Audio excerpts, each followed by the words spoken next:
Quelle solution pratique et simple pour allier sport et confinement, bref, pour prendre soin de vous en cette période de crise sanitaire mondiale liée au coronavirus ou carrément dans une autre situation, pareil comme une situation de confinement. Félix Tagba est avec moi pour en parler. Félix, bonjour et bienvenue dans Sport Magazine. Bonjour Helmut, bonjour à toutes et à tous. En forme? En forme, comme toujours. Okay. Je précise que vous êtes l'initiateur, le fondateur, comme vous aimez qu'on le dise souvent, du concept d'école pratiquement, l'éco-jogging, qui consiste à brûler les calories en faisant du jogging, c'est-à-dire en faisant du sport, et par la même occasion, ramasser les ordures, débarrasser l'environnement des déchets plastiques pour enfin, puisque c'est ça la finalité, les recycler par la suite. Oui, et j'avoue que c'est une initiative qu'on a lancée depuis 2017 et qui fait beaucoup de choses aux personnes à travers le monde parce que le sport, vous n'êtes pas sans savoir que ça fait du bien. Je l'ai encore fait ce matin même avant de venir et j'avoue que je suis en forme. Et en même temps, la protection de l'environnement qui est un enjeu très crucial avec le coronavirus, on l'a vu. Et du coup, nous ne ramassons pas que les déchets plastiques parce qu'on met un accent important sur le recyclage, le traitement des déchets après l'avoir ramassé parce qu'on ne jette pas ces déchets après les avoir ramassés. Donc aujourd'hui au Togo par exemple, il y a d'autres structures qui transforment d'autres sortes de déchets. Mais dans d'autres pays où Eco-Jogging est représenté, il y a aussi d'autres déchets à part les déchets plastiques que les gens ramassent. Donc voilà un peu ce que nous faisons. Et vous prenez d'assaut les plages, les rues? Partout, avec toutes les personnalités, du balayeur au président de la République. Donc tout le monde le fait, en fait, c'est simple et c'est pratique. La plage surtout, on a commencé par la plage de Lomé, parce que la plage est vraiment immonde et il y a tellement de déchets, les déchets continuent pas à arriver. Le mal, c'est que la plage peut accueillir des déchets qui viennent d'autres pays, d'autres continents carrément. Donc c'est un exercice très lourd pour nous et surtout que les populations ne prennent pas soin vraiment de nos plages, alors que ce sont des lieux qui, surtout quand tu fais du sport à la plage et que la plage est propre, ah oui, je t'avoue que tu seras vraiment chose. Donc, alors, vous avez, avec l'initiative, organisé une Coupe du Monde dernièrement, c'est-à-dire en 2019, je précise. Et vous prévoyez également une journée mondiale de l'éco-jogging prochainement. Nous allons en parler tout à l'heure, mais avant, on va suivre cette vidéo et revenir sur ce plateau.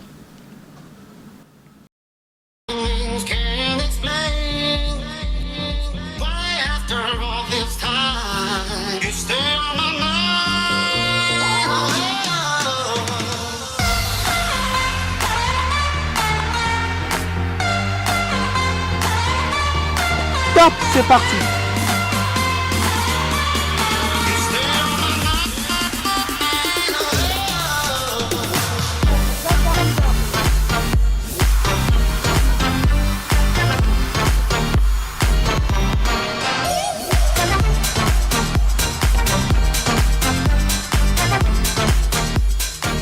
Bonjour, je m'appelle Félix Tagba. Vous voyez, nous sommes à la plage de Lomé et tous ces gens que vous voyez derrière moi sont là pour le sport. Nous avons décidé de faire le sport autrement pour sauver la planète et protéger notre environnement.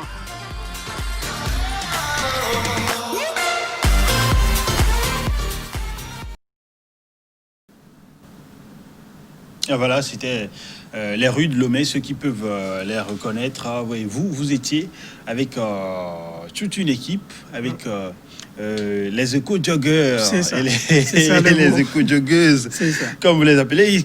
En quoi va consister cette journée mondiale de l'éco-jogging? Alors, la journée mondiale de l'éco-jogging, on la célèbre chaque année depuis le lancement de l'initiative en 2017. Et cette troisième édition, ça se fera le 27 juin. Donc, c'est chaque dernier samedi du mois de juin que nous célébrons la journée mondiale de l'éco-jogging. Donc, chaque dernier samedi du mois de juin. Parce qu'on a commencé l'initiative un dernier samedi de janvier. Donc, on a pris le dernier samedi pour le faire. Et le mois de juin, c'est un mois de l'environnement. Et du coup, pour cette édition, ce sera simple, précis et concis parce qu'il y a le coronavirus. Oui. On ne va pas demander aux gens d'aller courir dans la rue et ramasser les déchets parce que c'est risqué. Parce que nous, notre objectif, c'est de contribuer au bien-être des populations. Donc, on ne va pas apporter la maladie aux gens. Donc, cette fois-ci, les gens vont rester dans leur chambre, dans leur maison, Oui. et faire du sport, des exercices physiques surtout. Et on va discuter aussi de la protection de l'environnement, de l'éco-jogging, des gestes à adopter. Et ce sera une conférence, à travers une conférence qui sera diffusée sur nos réseaux sociaux, les réseaux sociaux d'éco-jogging. Et aussi, on a lancé une campagne digitale qui va consister d'abord à envoyer une vidéo de vous. Vous faites une vidéo d'1 minute. Et vous dites dans la vidéo, vous vous présentez, vous dites ce que vous pensez des cache-nez, en fait, qui détruisent l'environnement. Ce qu'on ne dit pas encore, parce que les cache-nez non biodégradables, les cache-nez qui sont jetables, font plus de 400 ans dans la nature avant de se dégrader. C'est tout comme les plastiques. Alors qu'aujourd'hui, il y a une alternative. C'est les cache-nez lavables, recyclables et autres. Et c'est moins cher. Pourquoi ne pas acheter ces cache-nez qui n'est pas forcément fiable? C'est fiable parce que c'est prouvé en fait. Il y a des structures qui ont travaillé là-dessus. Vous allez. Mais pas tous. C'est certifié en fait. Oui, mais pas tous les cache-nez qui sont récyclables. Oui, c'est pas tout, justement. On en voit un peu partout. Oui, en fait, le danger qu'on court, c'est que les cache-nez jetables, une fois qu'on finit de les utiliser et qu'on jette par terre, on retransmet la maladie sans le savoir.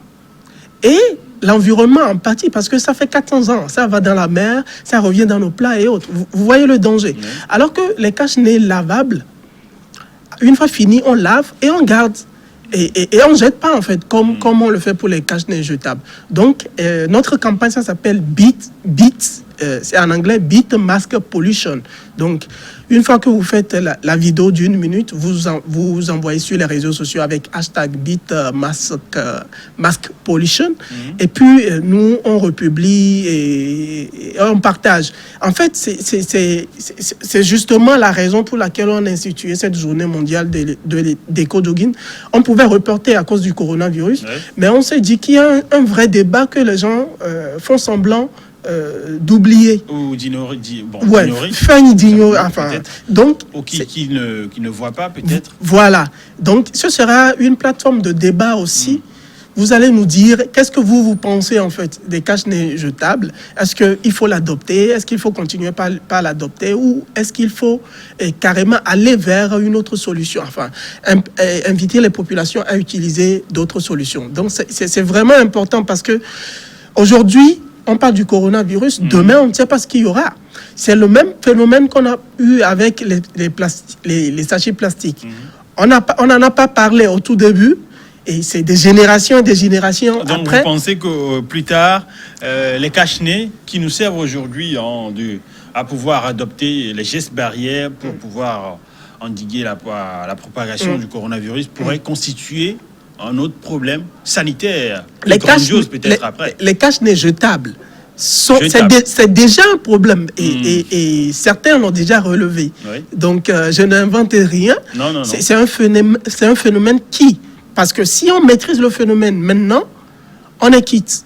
Mais si on n'en parle pas maintenant, on sera obligé de vivre d'autres situations qui vont d'abord causer du tort à l'environnement et causer du tort à notre propre santé. Et ça, éco-jogging est contre.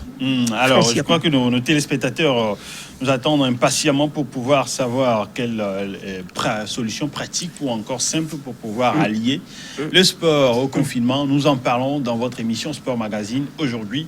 Et je suis avec Félix pour en parler aussi. Justement, vous évoquiez tout à l'heure le fait de pouvoir faire le sport dans sa chambre. On a vu sur la vidéo tout à l'heure, pour faire de l'éco-jogging, il vous suffit d'avoir des chaussettes, des chaussures basket et sortir. Mais là, on parle de pouvoir faire de l'éco-jogging dans sa chambre, ou encore dans son salon, dans sa maison carrément.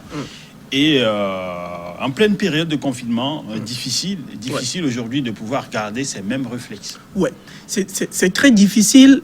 J'avoue, moi-même, j'étais un peu confronté à cette situation parce que vous êtes confiné chez vous, vous ne sortez plus, vous regardez que la télé. Et la télé, c'est quelque chose qui attire tellement, c'est un média. Donc, vous regardez que ça, vous ne faites plus d'autres exercices, vous ne sortez plus, vous ne marchez plus. Et du coup, sur votre santé, vous avez emmagasiné des calories et encore des calories. Donc, nous, la solution qu'on a trouvée, c'est toute simple.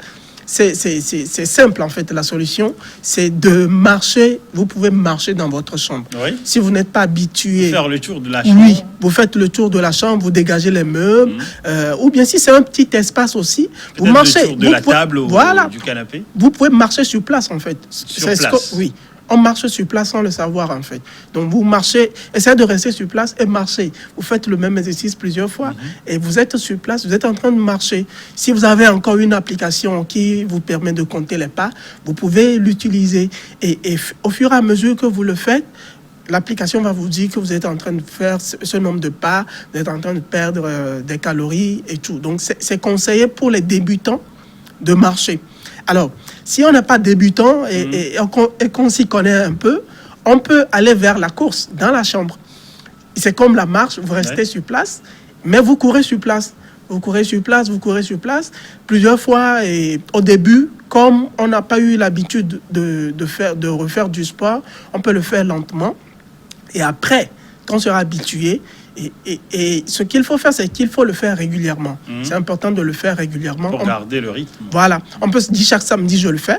Bien, chaque 3 jours dans la semaine, je le fais. Et ainsi de suite. Chaque matin également. Chaque matin, voilà. Et surtout, quand vous le faites chaque matin, vous serez en pleine forme. Et moi, particulièrement, le sport, c'est un truc qui me permet, au-delà de l'exercice physique, d'avoir des idées, en fait. C'est-à-dire... pouvoir réfléchir. Je réfléchis à des projets. Depuis le confinement, j'ai réfléchi à beaucoup de projets. Le matin, quand je fais le sport, ça m'inspire, en fait. Des idées viennent et autres. C'est juste une astuce, en fait. Et vous pensez qu'il faut nécessairement faire du sport pendant une période de confinement? C'est très important. C'est vraiment important. On l'a vu avec le coronavirus. Cette fois-ci, c'est la COVID-19. Demain, on ne sait pas quelle maladie va nous surprendre encore. Donc, c'est vraiment important pour garder la forme. Parce que quand vous restez un mois... supporter également le stress et puis... tout à fait. Le poids psychologique. Tout à fait. C'est le stress, le poids et tout ce que vous voulez. En fait, c'est comme parfois quand tu fais le sport, c'est comme si tu es ailleurs, en fait. C'est comme l'opium. C'est comme l'opium. Parfois, ça peut être comme l'opium, en fait, pour certaines personnes. Donc, c'est très important de faire du sport. Sinon, vous allez grossir, entre guillemets. Et après, ça sera encore difficile de dégraisser et tout ça. Donc, autant le faire petit à petit jusqu'à la fin de votre confinement. Et après le confinement, vous continuez vos exercices. Et cette question, je pense que nos téléspectateurs devraient l'avoir dans un coin de votre tête. Quel exercice faire ou pratiquer en cette période de confinement? Exercice sportif, précisément. Il y en a beaucoup, il y en a énormément. Pour les débutants, comme je l'avais dit, la marche, la course dans la chambre.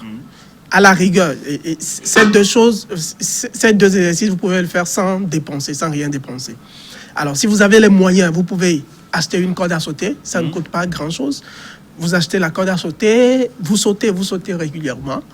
Et aussi, après ça, il y a aussi l'exercice d'abdos. Et des abdos, il y en a tellement. Il y a les pompes que vous pouvez casser, par exemple. Si vous avez les poids, vous pouvez les prendre. Et pour ceux qui ont les moyens, c'est des séances de gym, vous faites des séances de gym. Vous avez le matériel. Et les abdos, justement, comme je le disais, il y en a plusieurs. Vous pouvez, par exemple, rester sur votre chaise, mettre le bras comme ça, descendre, se relever, descendre, se relever. C'est un exercice aussi. Fait casser les pompes et d'autres exercices, en fait, comme le monsieur qu'on voit. Donc, c'est très important. Surtout, ce que moi je remarque, c'est que quand vous le faites, vous pouvez créer d'autres exercices, même vous-même, dans la tête. Et ça vous inspire et vous faites d'autres choses. C'est vrai que vous venez de parler tout à l'heure des débutants pour pouvoir débuter le sport à la maison. Et un moyen de pouvoir s'occuper et savourer également l'ennui. Tout à fait, parce que tout le temps, on vit dans un monde où parfois on s'ennuie. Donc, pour déstresser, pour éviter les ennuis, il faut faire du sport. C'est pas seulement en période de confinement, mais en général, en fait. Ça vous permet de... Surtout les carcans du boulot. À chaque fois, on va au boulot, on revient, c'est la même chose. C'est devenu un rythme qu'il faut suivre chaque jour. Mais quand vous faites d'autres activités comme le sport, ça vous permet de sortir un peu de ce carcan et d'être en forme en plus. Alors, on va observer la pause, revenir dans une quinzaine de minutes pour évoquer plus largement le sujet dans la deuxième partie de notre émission avec Félix Tabat. C'est dans une quinzaine de minutes, comme je viens de le dire.